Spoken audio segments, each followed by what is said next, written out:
Hello दोस्तों, स्वागत है आप सभी को। आज हम क्लास 10th के बुक संस्कृत वाले करेंगे और वह बुक में हमारा होगा भारतीय संस्कार, जो संस्कृत का बहुत इंपॉर्टेंट चैप्टर है। इस चैप्टर से आपको लमसम 8 से 10 मार्क्स पूछ लिए जाते हैं, ऑब्जेक्टिव और सब्जेक्टिव मिला करके। आपके लिए बहुत लाभदायक चैप्टर है, जानने योग्य है। इससे आपका प्रत्येक वर्ष में ऐसा कोई वर्ष नहीं जिससे क्वेश्चन नहीं पूछा गया है। अच्छा चैप्टर था। पिछले में हम संस्कृत को पाटलिपुत्र वैभव बना दिया है, जो आपको डीपली बस उस कहानी को एक बार देख लेनी है। ना तो आपको ऑब्जेक्टिव याद करने पड़ेगा और ना ही सब्जेक्टिव। इसी प्रकार से हम संस्कार को भी पढ़ने वाले हैं। तो चलिए, आप सभी को बहुत बहुत धन्यवाद। और हम यहाँ पे अपनी जो है लेक्चर का करते हैं स्टार्टिंग, है ना। और हम आपके लिए लेकर आए हैं संस्कारा, भारतीय संस्कारा, जो बहुत ही इजी तरह से आपको समझाएंगे। इससे जितना भी क्वेश्चन आएगा आपसे नहीं छूटने वाला, है ना। भारतीय संस्कारा कहने के मतलब कि भारत में जो संस्कार है, संस्कार और संस्कृति और सभ्यता, थोड़ा सा आप जान लीजिए। देखिए, संस्कार क्या है, संस्कार क्या है। सबसे पहले कहेगा कि संस्कार क्या है, संस्कार क्या है। उसके बाद कहेगा सभ्यता क्या है ना। सभ्यता, सभ्यता। देखिए मेरा दोस्त, संस्कार क्या है और संस्कृति क्या है ना। थोड़ी थोड़ी सी के पास खाली डिफरेंट है। सभ्यता क्या है, देखिए, जो काम हमारा दादा परदादा और पिताजी और जो हम कर रहे हैं वैसा काम, जैसे में आप कहिएगा कि वैसे काम। अगर तुमसे पूछे कि संस्कृति क्या है, असभ्यता, संस्कृति सभ्यता में क्या यहाँ पे समानता है, असमानता है, तो आपको क्या बताना है कि जो काम पूर्वज करते थे वही काम अगर वर्तमान में जो अभी जी रहा व्यक्ति वही करे, तो वैसे कर्म को हम क्या कहेंगे कि वो हमारा संस्कृति है ना। साफ आपको समझ में आ रहा होगा। सभ्यता क्या है, वैसे कर्मकांड जो मेरे पूर्वज नहीं करते थे और वो काम हम कर रहे हैं, है ना, उसको हम कहेंगे सभ्यता। ठीक है, संस्कृति सभ्यता समझ में आ गया। जो काम पूर्वज पहले कर रहे हैं और अभी भी कर रहे हैं, हम लोग भी कर रहे हैं, उस हमारा संस्कृति के अंतर्गत आएगा। जो काम पूर्वज नहीं करते थे वैसा काम हम लोग कर रहे हैं। जैसे में आप कहिएगा एक उदाहरण बताइए। उदाहरण में संस्कृति में देखिए, जैसे पहले के जो हमारा लोग होते थे, बूढ़ा दादा दादी जो भी होते थे, और जो जवान भी व्यक्ति होते थे, वो धोती कुर्ता पहना करते थे। अब हम लोग फटाफट जींस पहनते हैं, तो जो फटाफट जींस पहन रहे वो हमारा संस्कृति नहीं है, हमारा सभ्यता के अंतर्गत आया था। जो काम वो नहीं करे वो काम हम लोग करें, है ना। पहले जो होता था शादी विवाह, वो थोड़ा सा दूसरा तरह से होता था, दूसरे नियम से। अब थोड़ा सा चेंजेस हुआ है ना। तो जो चेंजेस हुआ है डीजे बाजा, वो हमारा सभ्यता के अंतर्गत आएगा। संस्कृति क्या है, संस्कृति वही है जो कि पूरा नियम कानून से मनाया जाता, तो हमारा संस्कृति होगा। और जो बिना नियम कानून से मना दिया जाता, शादी ब्याह कर लिया जाता, वो हमारा क्या आएगा, सभ्यता आएगा। संस्कृति सभ्यता में थोड़ा सा आपको डिफरेंट समझना होता है ना। संस्कार, भारत में जो संस्कार है उस संस्कार के समझेंगे अच्छे डीपली और अच्छे तरीके से, है ना। तो ये आपको थोड़ा सा इंट्रोडक्शन दे दिए। भारतीय संस्कार क्लास 10th का जो हम एनसीईआरटी के जो बुक आपको पढ़ना है, बुक नंबर 1, उसको हम बता रहे हैं। ठीक है, जानकारी आपको रहना चाहिए। तो हम किताब के सहारे से आपको हम सारा का सारा कहानी के तौर पर बता देते हैं, और कहानी के तौर पर बताने के साथ आपको ऑब्जेक्टिव प्लस सब्जेक्टिव यहाँ से हो जाएगा कोचिंग क्लियर। चलिए हम आगे, सबसे पहले पढ़ने से पहले आपको यहाँ पे हिंदी में कहानी कह देते हैं, ताकि आपको बहुत ही अच्छे तरीके से समझ में आ जाए और आपको दिक्कत नहीं होना चाहिए। ठीक है, ये चैप्टर थोड़ा सा समझने योग्य चैप्टर है। समझने योग्य माने कि इसमें थोड़ा सा समझने वाला बात है। जैसे देखिए, कह रहा है कि भारतीय जीवन में प्राचीन काल से ही, प्राचीन काल माने पहले वाला काल, पहले वाला समय, प्राचीन काल से ही संस्कार का क्या है, संस्कारों का क्या है, महत्व है। महत्ता मतलब क्योंकि उसका महत्व है ना। पहले भी महत्व है, आज भी महत्व है, और महत्व रहेगा भी। तो हमारा कुछ है, कह रहा है कि प्राचीन काल से, मैंने कि आदि मानव काल से जो भी आदमी स्टार्ट हुआ था, उससे वजह से जो हमारा संस्कृति बनते बनते आ रहा है, अब तक उसको हम लागू कर रहे हैं। इसलिए कह रहा है कि प्राचीन काल से ही इसका महत्व बना हुआ है। ऐसा नहीं कि सिर्फ अभी महत्व है, पहले भी था इसका महत्व, इसलिए इसको बता रहा है ना। आगे पढ़ते हैं। प्राचीन संस्कृत के पहचान संस्कार से, देखिए कहा कि पहले वाला जो हमारा क्या होता था, संस्कृति होता था, उसका जो पहचान होता था संस्कारों से होता था। तो कहेगा कि संस्कृति के पहचान किससे होती है, ऑब्जेक्टिव पूछल है कि संस्कृति से पहचान किसकी होती है, तो संस्कार से। संस्कृति की पहचान किससे होती है, तो संस्कार से होती है ना। संस्कृति की पहचान किससे होती है, संस्कार से होती है। ये हमारा ऑब्जेक्टिव के टाइप पर ऐसा क्वेश्चन पूछे जाते हैं मेरा दोस्त। आगे बढ़ते हैं। देखिए वो कह रहा है, यहाँ ऋषियों की कल्पना थी कि, ऋषि माने कल्पना माने सोचना विचारना कि भविष्य में ऐसा होगा। ऋषियों की कल्पना थी कि जीवन के सभी प्रमुख अवसरों पर, यानी कि वेद मंत्र पाठ पढ़ना चाहिए, है ना, श्रेष्ठों से आशीर्वाद लेना चाहिए, होम मतलब घर होता है, परिवार के सभी सदस्यों से मिलापन होना चाहिए। ऋषि सोचते थे कि अगर अच्छे काम करने जा रहे हैं तो अपना माता पिता जो भी अपने से रिश्तेदार हो और थोड़ा सा वेदों को जो आप पूजा करते हैं, जिस भगवान को मानते हैं, उससे आपको आशीर्वाद लेकर के जाना ताकि आपको काम सुविधा हो जाए। ऐसा कौन मानते थे? हमारा ऋषिगण मानते थे पहले ही। आगे बढ़ते हैं। ये सभी संस्कारों को आयोजन से संभव होता है और ये सभी काम आप तब कर सकते हैं जब आपके शरीर में संस्कार निहित हो, यानी आपके अंतर्गत संस्कार आपको निहित हो, यानी कि आपका शरीर का अंदर होना चाहिए, तभी आप ये सब सारा कर्मकांड कर ही सकते हैं, ऐसे नहीं कर सकते। आगे पढ़ते हैं। इसी तरह संस्कार का महत्व है, लेकिन संस्कार का मूल अर्थ क्या होता है? परिमार्जन और गुण का आधान है। तब पूछेगा 2 नंबर में कि संस्कार का मूल अर्थ क्या होता है, तो याद रखिएगा मेरे दोस्त, संस्कार का मूल अर्थ होता है परिमार्जन, परिमार्जन, और यहाँ पे क्या होता है? गुण का आधान होता है, गुण का आधान होता है। माने कहने का अर्थ ये है कि जो हमारा संस्कार का मूल अर्थ होता है वो कह रहा है कि गुण का आधान, माने इसमें गुण बताया जाता है। हमारा गुण यही है कि हम जो पहले वाले कर्म को कर रहे हैं उसको हम भुलाएंगे नहीं और उसी के आधार पर हम कर्म करते चला जाएंगे। ये हमारा गुण बताता है, परिमार्जन बताता है ना, कि इसमें आपको दोहराते रहना है ना, हमारा संस्कृति से है तो उसको भुलाना नहीं है, इससे इसका विरुद्ध नहीं करना चाहिए। ये हमारा कोची कहता है गुण है, हमारा धर्म है और ऐसा हमको बताया जाता है। इसका मूल अर्थ आपको उससे पूछा गया था, कहना कि यहाँ पे इसका मूल अर्थ है परिमार्जन गुण का आधान, है ना। संस्कार का मूल अर्थ परिमार्जन गुण का आधान। आगे पढ़ते हैं। नहीं भूलना चाहिए, ये सब हमको नहीं भूलना है। इस तरह संस्कार मानव का क्रमशः परिमार्जन, दोष को दूर करने के गुण और ग्रहणों करने का योग्यता देता है। देखिए कह रहा है कि जो संस्कार होता है वो मानव को क्या करता है? दोष से दूर करता है। दोष से दूर कहने के मतलब क्या? फ्रेंड वाला दोस्त नहीं, जो दोष हम लोग कर देते हैं ना, किसी के साथ गलत काम कर देना, किसी से पैसा चुरा लेना, किसी से मतलब कि बुराई कर देना, ये सब जो हमारा दोष होता है, दोष से हमको दूर कौन करता है? हमको संस्कार करता है। हम लोगों को कौन करता है? संस्कार करता है। तो संस्कार आपके लिए बहुत ही महत्व है जी। आपको दोस्त से कुछ करता है, दूर करता है। वो फ्रेंड वाला दोस्त नहीं, यहाँ पे दोस्त दूसरा है ना, जिसने कहता है इजलेम का नाम सुने, इजलेम लगा दो, दोस्त लगा दो, दोषी ठहरा दो, ये समझ के बात कर रहा है ना। तो यहाँ पे आगे हम बढ़ते हैं। इसी प्रकार हमारा कहानी में भी इंटरेस्ट आने वाली है। कह रहा है ना कि संस्कार मुख्य रूप से 5 प्रकार में। अब आया आपका रियल संस्कार के बारे में जानकारी। कह रहा है पहला ऑब्जेक्टिव तो आपसे यहीं से पूछ जाएगा कि संस्कार को कितने भागों में बांटा गया था। मेरा दोस्त संस्कार को यहाँ पे मूल्यतः कितने भागों में? मूल्यतः 5 भागों में बांटा गया तेरा मेरा दोस्त, है ना। तेरा मेरा दोस्त कह दी है ना, मेरा दोस्त ही रहेगा, मेरा ही भाई रहेगा। तो कहता संस्कार का मूल्यतः 5 प्रकार, यानी 5 भेद में, यानी 5 भेद नहीं बल्कि 5 प्रकार में बांटा गया है, 5 भागों में बांटा गया है ना। 5 प्रकार कह सकते हैं, 5 भाग में बांटा गया है। कौन कौन भाई? तो सबसे पहले आपको याद रखना मेरे दोस्त, पहला जो पूछता है, पहला है जन्म से पूर्व संस्कार। जन्म से पूर्व संस्कार कहने का मतलब क्या है कि कोई भी व्यक्ति जन्म लेता है, कोई भी शिशु जन्म लेता है, उससे पहले ही संस्कार होता है, उसको जन्म से पूर्व संस्कार कहते हैं। और इसकी संख्या 3 होती है, यानी कि कोई व्यक्ति जन्म से पहले ही 3 को संस्कार मना लिया जाता है ना। तीनों है, जैसे कि हम बात कर लें कि 3 को कौन है उसके बारे में, है ना। इसी प्रकार अच्छा देखिए, सबसे पहले आपको जानना ये जन्म से पूर्व संस्कार, है ना। जन्म से पूर्व संस्कार हुआ। दूसरा यहाँ पे आता है आपका शैशवावस्था, है ना। जिसे कि बताया गया ना संस्कार के मूल्यता 5 भागों में। तो कौन कौन था? पहला जन्म से पूर्व, ठीक है ना, जन्म से पूर्व। और उसके बाद शैशवा संस्कार कितने हैं भाई? तो पूछेगा कि शैशव संस्कार की संख्या कितनी है, तो आपको याद रखना 6 है ना। उसी प्रकार तीसरा में क्या बांटा गया है? तो तीसरा बांटा गया शैक्षणिक। देखिए शैक्षणिक का शैशव मंत्र है। शैक्षणिक कहने का मतलब है कि पढ़ाई लिखाई से संबंधित जितना भी संस्कार होता है उसको हम शैक्षणिक बोलते हैं, शिक्षा संस्कार, है ना। इसकी संख्या कितनी है? तो 5 है। उसके बाद हमारा एक होता है डीजे बाजा वाला संस्कार, कौन? विवाह संस्कार, है ना, विवाह संस्कार। अब विवाह संस्कार कितनी है? विवाह संस्कार 1 ही है ना। इस प्रकार हमारा 5वां आता है अंत्येष्टि संस्कार। अंत्येष्टि संस्कार क्या है? तो जब कोई भी व्यक्ति मर जाता है तो उसको जलाया जाता है। ये समय हमारा जो कर्मकांड करते हैं उसको हम और पूरी बुंदिया जो भी चलता है वो हमारा अंत्येष्टि संस्कार के अंतर्गत आता है। तो संस्कार के मूल्यता 5 भागों में इसी प्रकार बांटा गया है। जन्म से पूर्व 3 संस्कार, शैशवा संस्कार 6 हैं, तो शैक्षणिक संस्कार के बांटा गया तो 5 गो है, विवाह संस्कार 1 गो और अंत्येष्टि संस्कार 1 गो। अगर टोटल संस्कार की बात करें कि टोटल संस्कार हमारा कितना है, तो याद रखना 16 संस्कार है ना।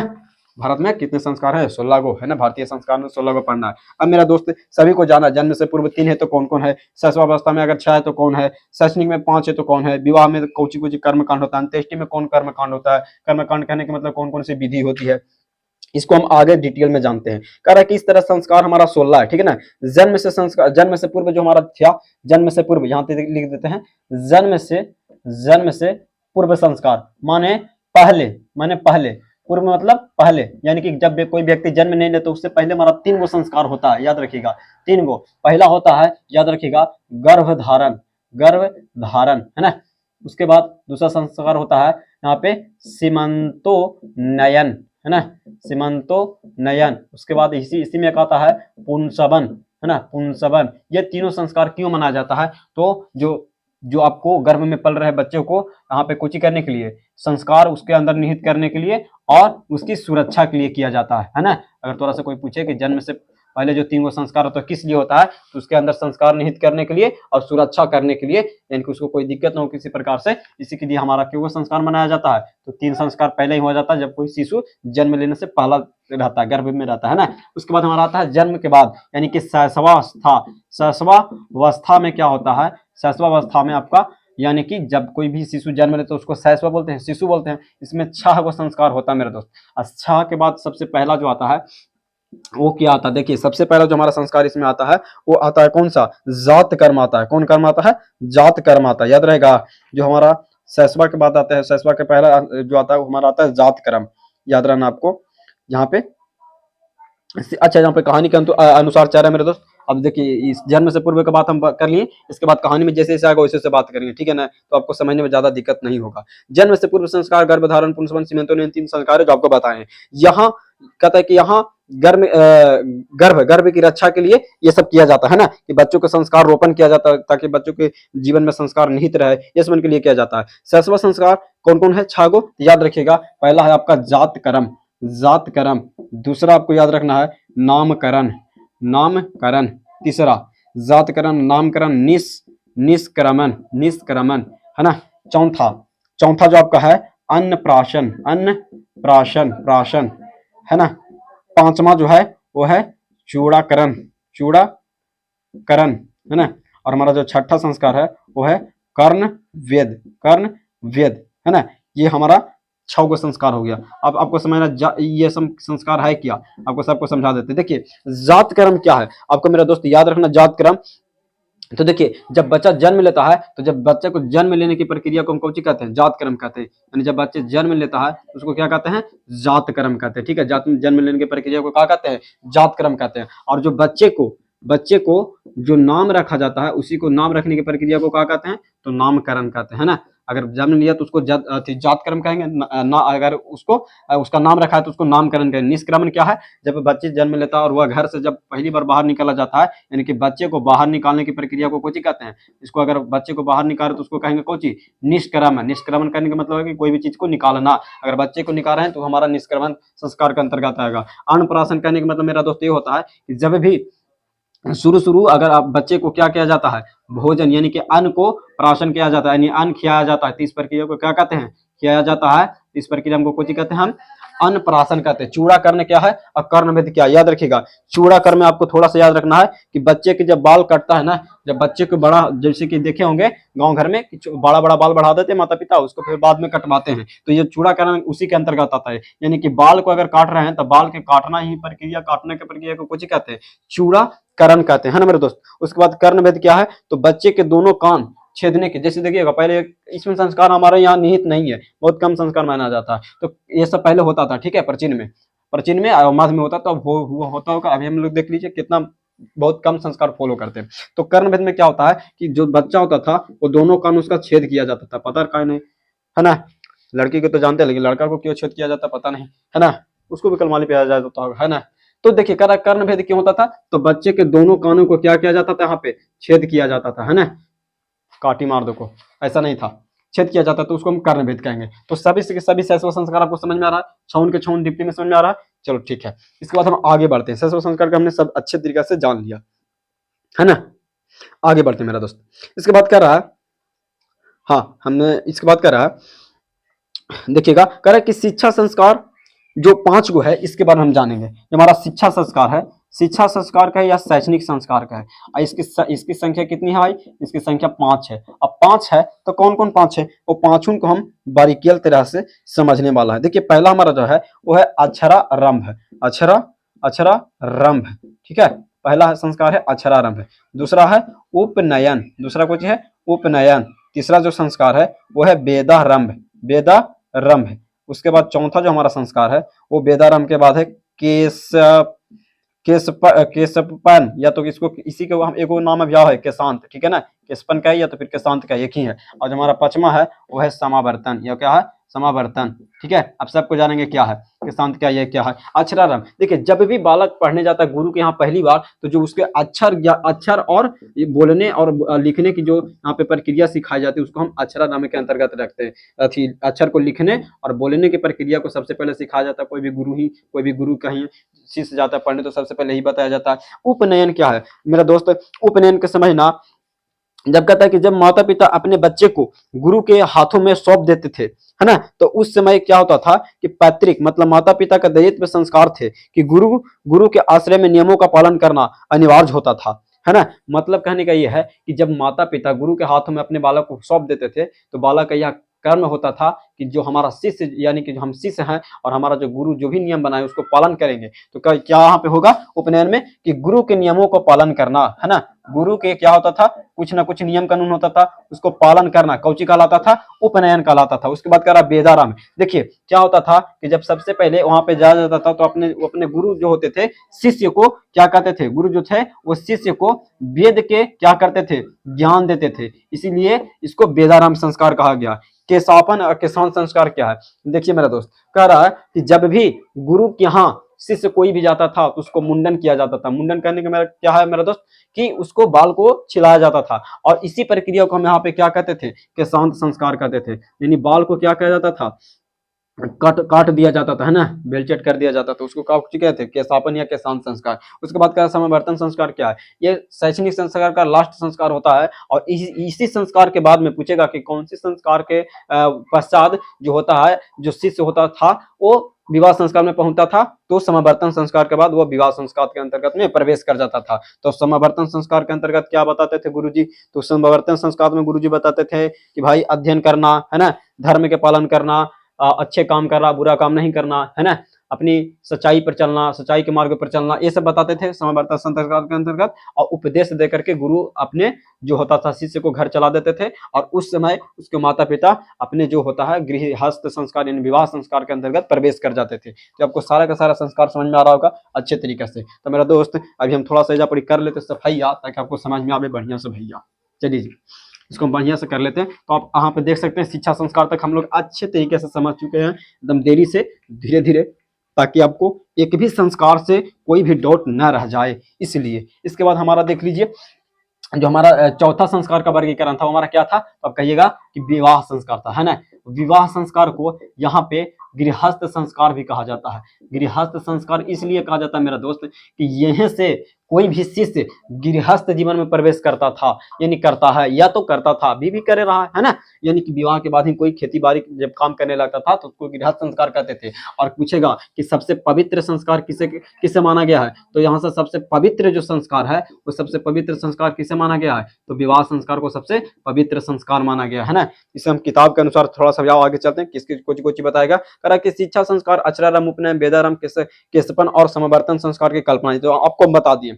अक्षरारंभ के अंतर्गत अक्षर लिखना है ना। उपनयन संस्कार के कहता है कि गुरु के नियमों का पालन करना है ना, आश्रय में ले जाना है। अब कह रहा है कि वहां के शिष्य के नियमों का पालन करते हैं तो उसको उपनयन कहेंगे, है ना। ब्रह्मचर्य प्रति यानी ब्रह्मचर्य की तरह रहना, यानी कि जो उसका नियम है उसको पालन करना है। प्राचीन काल में शिष्य को ब्रह्मचर्य कहा जाता था। हाँ, आपको ये पॉइंट याद रखना है, पूछा गया था कि प्राचीन काल में जो था वो शिष्य को क्या कहा जाता था, याद रखना आपको, ब्रह्मचर्य कहा जाता था ना, ब्रह्मचारी या ब्रह्मचर्य कहा जाता था। ये कब कहा जाता था, प्राचीन काल में ब्रह्मचर्य कहा जाता था, किसको, शिष्य को कहा जाता था, है ना। इसके बाद हम आगे बढ़ते हैं।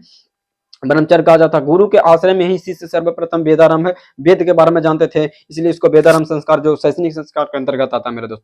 महत्व प्राचीन शिक्षा उत्कृष्ट कहता है, केस काटने के संस्कार जो होता था वो शिष्य का प्रथम कर्म होता था कि जब वह गुरु के दरबार में आश्रय में पहुंचते तो उसको बाल को कटा दिया जाता था, है ना। इसको गोदान मुख्य कर्म था, और इसमें जो क्रिया कर्म किया जाता था यानी कि जो केस काटने के, इसको गोदान के अंतर्गत कहा जाता था, है ना, गोदान कहा जाता था। गोदान इसमें मुख्य कर्म होता था, मैंने कि केस काटने की प्रक्रिया यहाँ पे गोदान कर्म के अंतर्गत आता था। कर्म मीन्स क्रिया होता है, कर रहे हैं ना तो उसको आप कर्म कहेंगे, है ना। कर्म क्या है, वहां पे बाल कट रहा है तो कर्म हो रहा है ना। इसके बाद हम कहें गोदान संस्कार, यहाँ पे देख लीजिए इसलिए साहित्य ग्रंथों में इसका दूसरा नाम गोदान संस्कार भी कहता है, क्योंकि जब गोदान मूर्ख कम था तो दूसरे संस्कृत ग्रंथों में जब गोदान संस्कार भी मिलता है। समावर्तन संस्कार का उपदेश होता था किसी से जो अपने गुरु को गृहस्थ जीवन में प्रवेश करता था, और शिक्षा के अंत गुरु शिष्य को उपदेश देकर के मतलब कि भेज देते थे कि आपको अच्छा अच्छा काम करना है ना। उपदेश मुक्ता जीवन के धर्म को प्रतिपादन करने के लिए बोलते थे, सच बोलो, धर्म के काम करो, आचरण करो, है ना, भगवान के प्रति श्रद्धा रखो। ये सब कौन कहते थे? जो गुरु होते थे। आगे पढ़ते हैं। विवाह संस्कार होने पर वस्तुतः मनुष्य गृहस्थ जीवन में, अगर विवाह संस्कार होता था वस्तुतः मनुष्य होता है गृहस्थ जीवन में प्रवेश करता है, और विवाह एक पवित्र संस्कार है। तो सबसे पवित्र संस्कार कौन सी है? तो विवाह संस्कार है मेरे दोस्त। आगे आगे बढ़ेंगे। इसमें अनेक कर्म कांड होता है, उसमें वचन देना, दंड, जैसे कि वचन लेते हैं, है ना। वहाँ पे कहता है कि एक पवित्र संस्कार है जिसमें अनेक प्रकार के कर्म कांड होते हैं, उसमें वचन लेते हैं, है ना।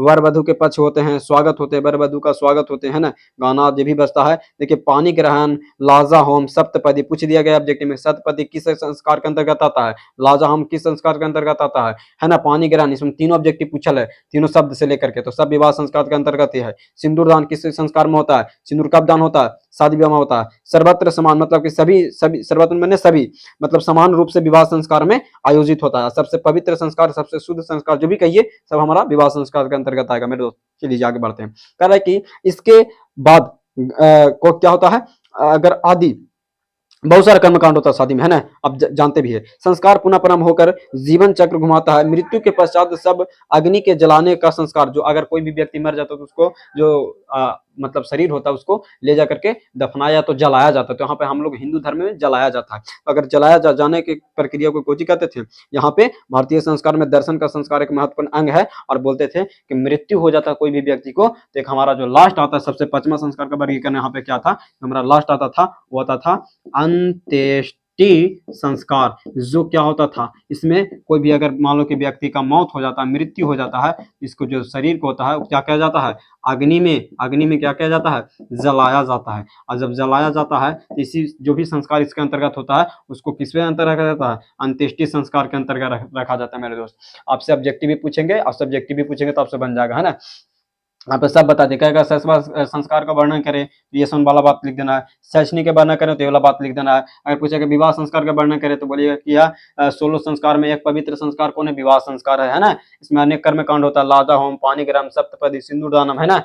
बर पक्ष में वधु के पक्ष में बर पक्ष का स्वागत, इसमें आपको लिख देना है। अंत्येष्टि संस्कार के बारे में क्या बताना है कि यह जो संस्कार में, सभी संस्कारों में अंतिम वाला संस्कार होता है, और इसमें कोई भी व्यक्ति का मौत हो जाने के बाद यहाँ पे क्या किया जाता है? उसके जो शरीर को होता है अग्नि में प्रवेश किया जाता है ना। और इसमें अनेक कर्मकांड होते हैं ना, जैसे कि कोई भी व्यक्ति मर जाता है तो उसके अकॉर्डिंग बहुत सारा काम होता है, उसको हम क्या कहते हैं? सब अंत्येष्टि के अंतर्गत होता है ना। जो भी होता है खान पान वाला काम सब हमारा अंत्येष्टि में आता है। तो आपको पूछेगा कि मरने के बाद कौन सा संस्कार होता है, तो भाई अंत में ना हो रहा है तो अंत्येष्टि संस्कार याद रखना मेरे भाई, पूछा गया ऑब्जेक्टिव है ना। आपको सब्जेक्टिव कैसे पूछेगा? पूछ दिया जाएगा कि भैया सीमंतोनयन कौन सी संस्कार का प्रकार में आता है? तो भाई जन्म से पूर्व का संस्कार है। पूछ दिया जाएगा निष्क्रमण किस संस्कार के अंतर्गत आते हैं?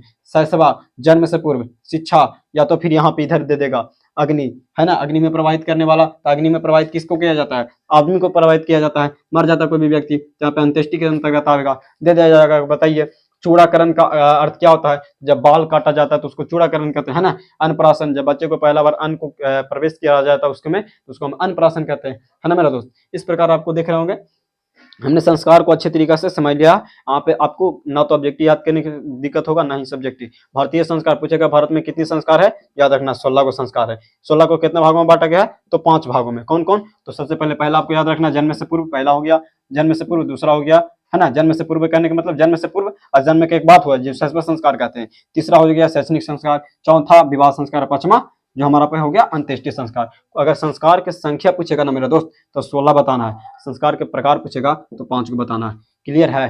क्लियर है जी। तो यहाँ पे आपको भारतीय संस्कार के बारे में सारा का सारा डिटेल बता दिए। तो इसी प्रकार आपको अगर वीडियो अच्छा लगे तो कमेंट कीजिए, अगर किसी भी प्रकार का दिक्कत हो तो कमेंट कीजिए, और अपने दोस्त को भी शेयर कीजिए ताकि वो भी जाने और वो भी पढ़कर लाभ उठा पाए, है ना मेरे दोस्त। तो इसी प्रकार से आप थोड़ी सी हम पे हेल्प कीजिए, है ना। हम तो आपके लिए मेहनत कर ही रहे हैं। तो मिलेंगे इसी प्रकार से शानदार वीडियो में आपके लिए लेकर आएंगे। तब तक के लिए यहाँ पे धन्यवाद।